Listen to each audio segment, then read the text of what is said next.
this is Videolancer.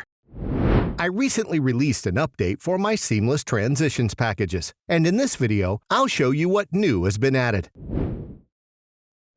The most important update is the compatibility of presets with the new 4th version of the Motion Pro plugin.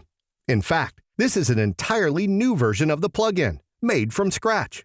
And here, I have fixed many of the shortcomings of the previous version. To learn more about the 4th version of the plugin, please visit my site, motionbro.com. Another important update is a new sound design system for all my video transitions. In previous versions, each transition already included a sound effect, but only one style, without any variety.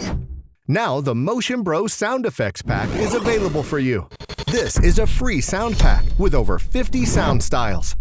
Just choose a sound style from this list, and now all transitions will be added with the appropriate sound effect. You can learn more about the Motion Bro Sound Effects Pack in this video. And finally, another important update. Previously, to use my seamless transitions in Premiere Pro, you had to send your footage to After Effects via the dynamic link. Now, I have converted all my After Effects transitions for use directly in Premiere Pro. And these are not transitions created from standard Premiere Pro effects.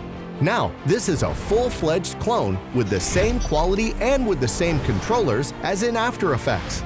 You can find the link to the transition pack for Premiere Pro in the description of this video. Well, that's all. Subscribe to my channel because I have prepared many new motion design products and video tutorials for you. It was Videolancer. Bye.